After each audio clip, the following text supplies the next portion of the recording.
senadora Dolores Padierna Luna para fijar el posicionamiento del Grupo Parlamentario del Partido de la Revolución Democrática. En el uso de la palabra, hasta por 10 minutos.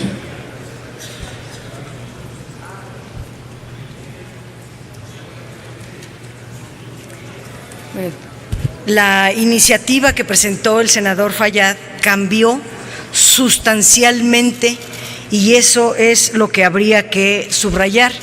Tal vez no se dieron a conocer, no se hizo adecuadamente este procedimiento de debate, pero la ley inicial que conocimos es diametralmente distinta a la que hoy se presenta. Los cambios realizados hasta este momento en el dictamen de la ley para prevenir y sancionar los delitos en materia de hidrocarburos nos parece que muestran un avance con relación a la iniciativa presentada. A la par del reconocimiento al promovente, debemos decir que lo que aprobaremos está en uno o es uno de los primeros parches que evidencian el modelo constitucional, legal, surgido de la reforma energética. Está resultando insuficiente para atender todos los aspectos del sector, por haber sido aprobada con prisas y con procedimientos antiparlamentarios.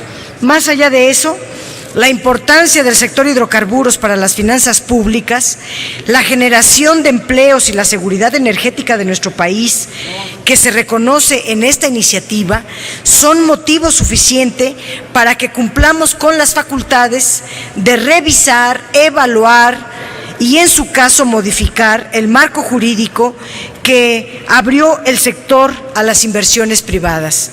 Subrayo una vez más que no estamos de acuerdo con este modelo privatizador y que estamos atentos a cada uno de los pasos que se están dando en la implementación de la reforma energética. Pero aquí buscamos los acuerdos necesarios para crear una ley específica para sancionar delitos en materia de hidrocarburos. La iniciativa surge del hecho de que en el sector de hidrocarburos tiene mermas muy importantes en sus ingresos como consecuencia de actos delictivos que, según numerosas evidencias, son cometidas en su mayoría por la delincuencia organizada. Apenas en septiembre pasado, el director de Pemex, Emilio Lozoya, reconoció en el marco de la glosa del informe en la Cámara de Diputados la necesidad de legislar sobre el tema para combatir las llamadas tomas clandestinas. Según las cifras proporcionadas por él, solo en los primeros 8 meses de 2014, el robo a Pemex implicó una pérdida de 7.5 millones de barriles, es decir, de 15.300 millones de pesos. Pemex reconoció el incremento exponencial del delito, ya que en 2012 se detectaron 1.635 tomas clandestinas, cifra que para el año siguiente se elevó a 2.612, y para los primeros 8 meses de 2014 la empresa llevaba detectados 2.500 puntos de fuga y de robo de combustible. Señala en la exposición de motivos que hay gasolineros o dueños de franquicias que obligan a sus empleados a robar a sus clientes, lo cual a nosotros nos parecía un exceso de cinismo de la propia autoridad, pues ¿qué estaba esperando para retirarle las franquicias a estos empresarios que estaban robando a sus clientes? Ese crecimiento exponencial habla de la ineficiencia absoluta de las acciones de gobierno para combatir la sangría y también quizá el fracaso de la estrategia de combate al narcotráfico. Como señalan especialistas, la captura de importantes capos del narcotráfico deriva también en la pulverización de los cárteles y del surgimiento de pequeños grupos que disputan territorios y buscan nuevas fuentes de financiamiento. Unas de esas fuentes es el saqueo a Pemex. Mientras no se cuente con una política eficaz en materia de seguridad pública, la ley, por más buena que sea, será letra muerta.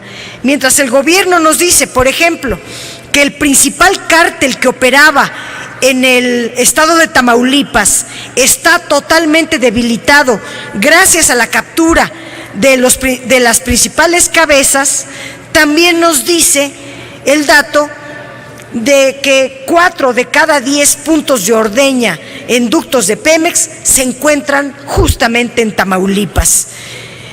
¿Cuál es la relación entre la desarticulación de los cárteles y el disparo exponencial de delitos como el secuestro, la extorsión, la trata de personas y, en este caso, el robo a Pemex?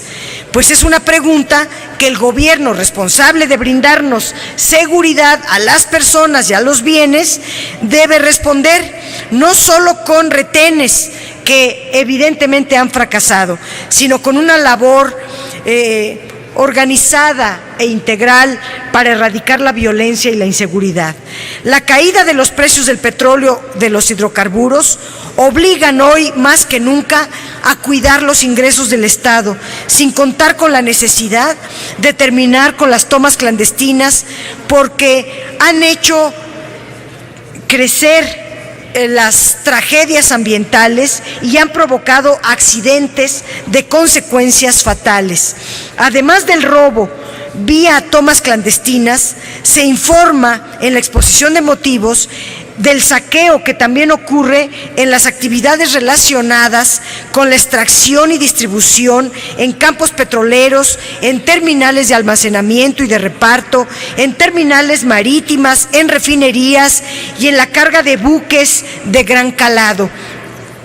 En estos lugares se alteran los síntomas de medición, las facturas, los sellos y las bandas organizadas que obtienen enormes ganancias. Para 2011, por ejemplo, se estima que el mercado ilícito de combustible dio ganancias de 23.900 millones de pesos y para el año siguiente creció a 33.200 millones de pesos. El tamaño de la red de ductos y su paso por las zonas despobladas podría explicar en parte la dificultad para acabar con este flagelo, pero no es el caso en las instalaciones de Pemex, donde la seguridad está a cargo del personal sindicalizado y de confianza que podría formar parte de las redes delincuenciales. Y así lo ha demostrado la Auditoría Superior de la Federación y lo señala también la exposición de motivos de esta ley. Concordamos con la necesidad de legislar para que los responsables de estos ilícitos, hasta ahora insuficientemente tipificados, sean sancionados, pero también subrayamos que no puede olvidarse que hace falta fortalecer la supervisión y garantizar la coordinación entre los distintos niveles de gobierno y entre instituciones cuyas omisiones o estrategias erradas posibilitan que el delito no solo continúe, sino que crezca. Así lo precisó el director de Pemex, el SAT, la Profeco, la PGR y las Secretarías de Defensa y Marina para que combatan en un programa integral la cadena delictiva que va de la ordeña a la venta del producto al consumidor final, una cadena que aprieta a Pemex y que lesiona las finanzas públicas. El proceso de dictamen de esta ley ha logrado corregir algunos aspectos que nos preocupaban, como la posibilidad de que fuera una ley destinada únicamente a brindar certeza jurídica a las empresas privadas, tema que está por verse, pero algunos ajustes para lograr que el fin último de esta ley fuera brindar mayor protección al patrimonio y a los ingresos del Estado son los siguientes: garantizar que la protesta social no sea criminalizada al establecer en el tipo de sabotaje que no se podrá sancionar el ejercicio de los derechos de asociación y de libertad de expresión. Se introdujo la sanción a distribuidores de gasolina y diésel que no vendan litros de a litro, como una conducta distinta a la alteración de los medidores.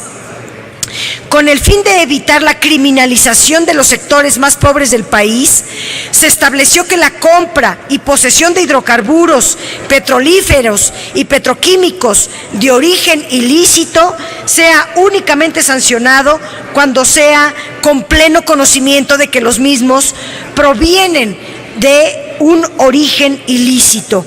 Se establece un tipo penal para sancionar a quienes, como resultado de operaciones de exploración y extracción de hidrocarburos, cometan daños al medio ambiente. Se establece un tipo penal para el caso de que los asignatarios y los contratistas provoquen un daño a las finanzas públicas al no hacer reportes correspondientes, fidedignos y verdaderos al Fondo Mexicano del Petróleo. Se estableció también la responsabilidad penal a las y los servidores públicos de órganos reguladores coordinados, de empresas productivas del Estado, de las dependencias de la Administración Pública Federal que participen en la comisión de alguno de los delitos contemplados en esta ley. Se eliminó una fracción del artículo 10 cuya falta de claridad abría la puerta a un manejo arbitrario de la norma y, por tanto, con una clara criminalización indebida de la defensa de las comunidades y sus legítimos bienes. Todo esto se corrigió. No puede pasarse por alto que esta ley viene de la mano del Código Nacional de Procedimientos Penales, al establecer mecanismos por los que las personas que participen en la industria de hidrocarburos tengan también responsabilidades penales, que pueda incluso provocarles el retiro de la concesión o poder disolver la empresa. Ello si la empresa, cometió alguno de los delitos de esta ley. Este mecanismo de responsabilizar a las empresas será muy importante para combatir los posibles abusos de quienes vengan a nuestro país con el solo deseo de saquear los recursos naturales. Asimismo, será una herramienta para combatir mejor la delincuencia organizada. Ahora toca al Ministerio Público, a los órganos reguladores coordinados, a la CENACE, a la Profeco, a la Agencia de Seguridad Industrial y Protección Ambiental del sector hidrocarburos, así como a las Secretarías de Energía, de Hacienda, del Medio Ambiente, por nombrar solo algunas dependencias y entidades, a que realicen de manera adecuada y puntual sus tareas de supervisión y verificación para garantizar el adecuado funcionamiento de la industria y reducir al mínimo el impacto negativo que tendrá la apertura energética en este momento de crisis mundial del sector. Considero que el trabajo realizado para conformar esta ley es un claro ejemplo de que se puede llegar a acuerdos cuando se toman las opiniones y propuestas valiosas que hagamos otros legisladores, y es mera voluntad política. Esta voluntad política sí se logró en esta iniciativa. Ojalá fuera en todas los temas que aprueban este Senado, que no es el caso. Ahora bien, los graves problemas no solo se resuelven con buenas leyes, falta que el Ejecutivo cumpla su parte. Por todo esto, el voto del PRD en este dictamen será a favor. Muchas gracias. Gracias, senadora Dolores Padierna Luna. A continuación se le concede el uso de la palabra